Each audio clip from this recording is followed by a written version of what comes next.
I'm Nina Lemon, and I wrote Hidden.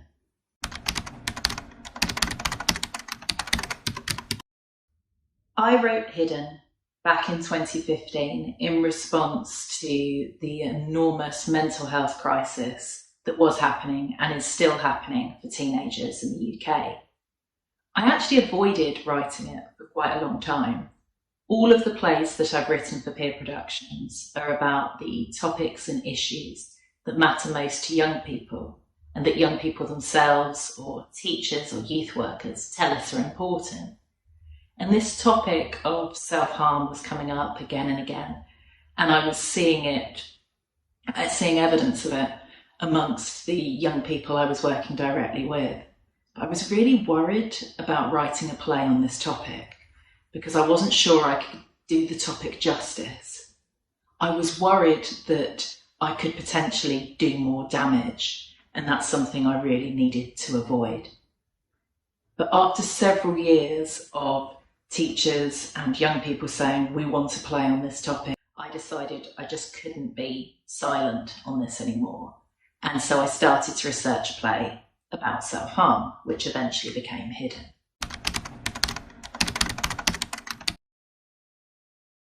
The research was a really crucial part of the process. I needed to talk to young people who'd been through self-harm and come out the other side. So I reached out to a number of young people, and we needed to make certain that those young people would be safe to share their stories, because the ultimate aim of the play is to make life better for young people. And we were worried that potentially young people could be triggered by sharing their stories.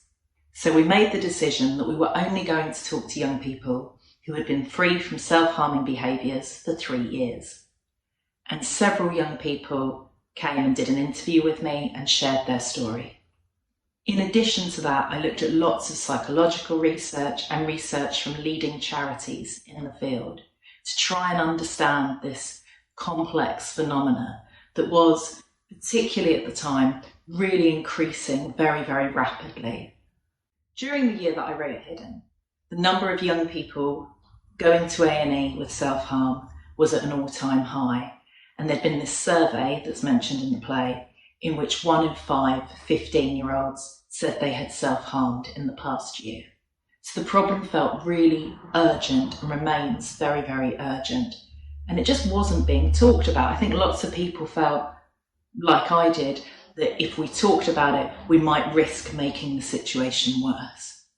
What I discovered when I was researching the play is that many people have preconceptions about the kind of young person who will self-harm. But actually, any young person, any person can be affected by self-harm.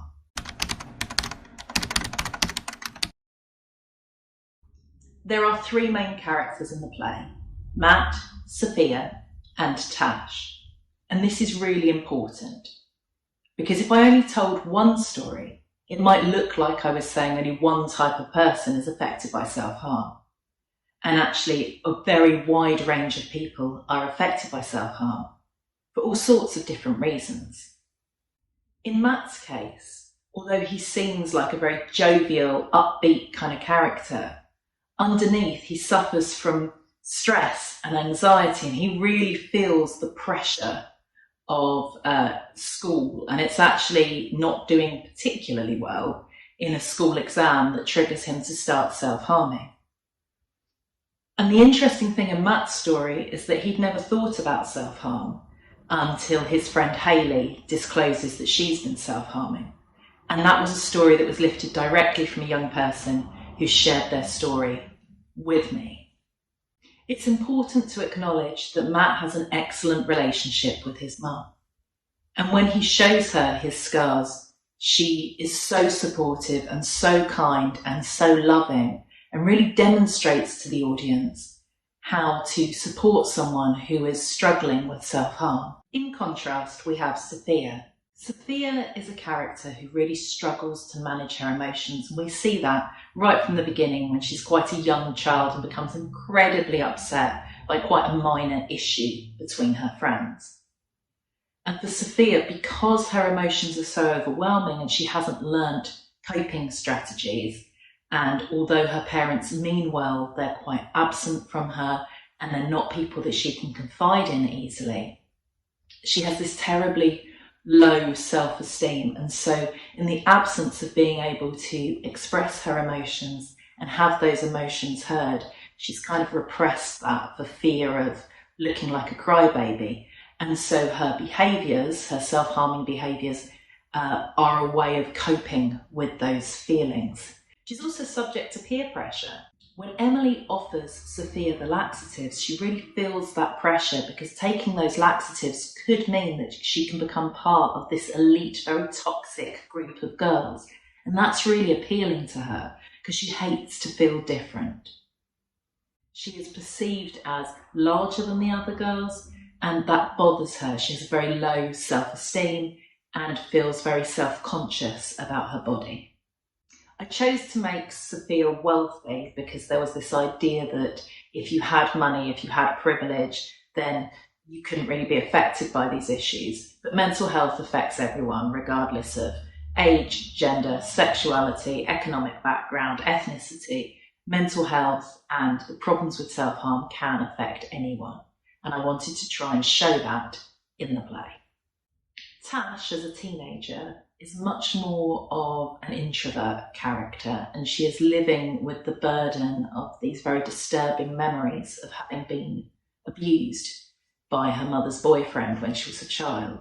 And this adverse childhood experience does play a part in why Tash goes on to self-harm, and she really struggles, and her mum struggles and doesn't know how to manage the situation, and that tension is really central to the play.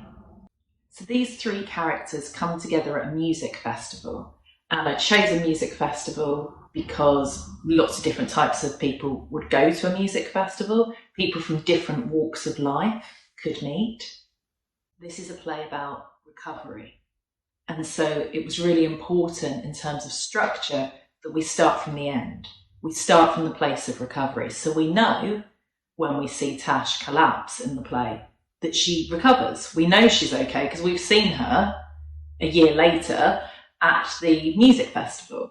So the music festival is a place of joy and recovery and reflection.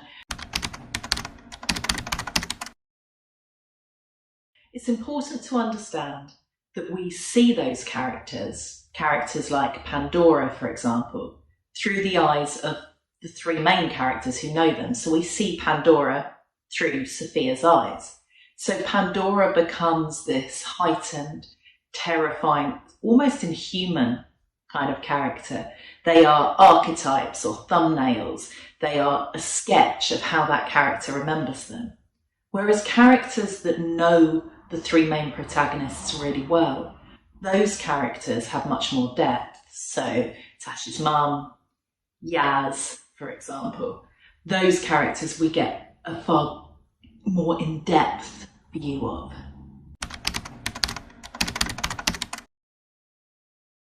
I've deliberately used humour in the play, which is surprising to lots of people. A lot of the feedback forms we receive are from young people saying, oh, I thought the play was going to be really miserable when I found out what it was about. And yeah, that makes sense to me because obviously a play about self-harm does sound pretty miserable. However, young people who self-harm don't only self-harm, they're not defined by that. All sorts of different people self-harm as an unhealthy coping mechanism. But that doesn't mean that they don't have rich, interesting, funny lives the rest of the time. So in order to create characters with whom the audience can connect and the audience can find a point of recognition, we needed to use humour. Also, there has to be some relief.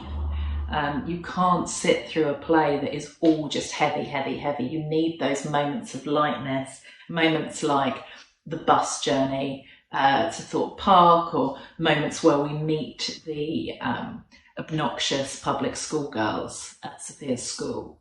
Those moments are needed to kind of release the pressure valve so that we can laugh and we can then continue back into the story without being traumatized by what we're seeing. I hope that if you're a young person who watches Hidden and you're experiencing those problems, then you'll realise that you can reach out to someone.